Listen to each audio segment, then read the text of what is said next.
penyuluhan kali ini. Perkenalkan, nama saya Rizka Rismayanti, mahasiswa jurusan Keperawatan Poltekkes Kemenkes Pangkal Pinang.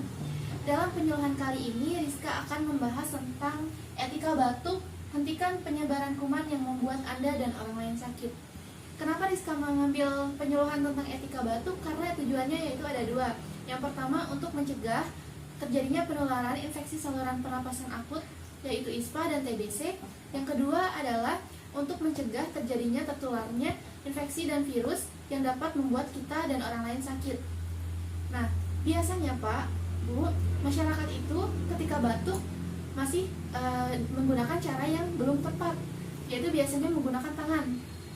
Nah, alangkah baiknya ketika kita batuk, kita menggunakan 3 langkah yang akan Rizka berikan pada saat penyuluhan kali ini. Langkah yang pertama ialah ketika batuk atau bersin, tutuplah mulut dan hidung menggunakan tisu. Selanjutnya, buang tisu yang telah digunakan ke dalam tempat sampah. Misalkan, ini tisu, ketika kita batuk, setelah selesai batuk, tisunya itu kita buang ke tong sampah. Langkah yang kedua, bila tidak ada tisu, maka batuk atau bersin ke lengan dalam baju Anda. Seperti ini, Bu. Nah, seperti itu. Kenapa tidak menggunakan tangan?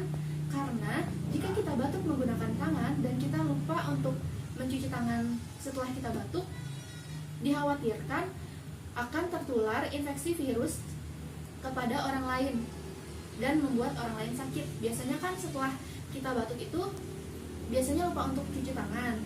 Nah, kita bisa biasanya pegang orang lain ataupun pegang makanan. Nah, takutnya infeksi virusnya itu dapat berpindah ke orang yang kita pegang ataupun makanan yang kita sentuh.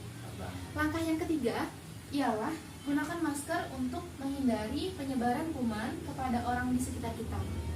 Nah, biasanya penggunaan masker sendiri itu dianjurkan untuk orang yang batuknya berlebihan ataupun orang yang batuknya terus-menerus, itu dianjurkan untuk menggunakan masker. Nah, langkah yang terakhir ialah setelah kita batuk, baik menggunakan tisu maupun menggunakan tangan ataupun masker, sebaiknya kita mencuci tangan. Nah, mencuci tangannya itu bisa menggunakan air sabun dan air mengalir, dan bisa menggunakan gel antiseptik. Nah, sekian penyuluhan dari Rizka, semoga bermanfaat bagi bapak-bapak dan ibu-ibu. Terima kasih atas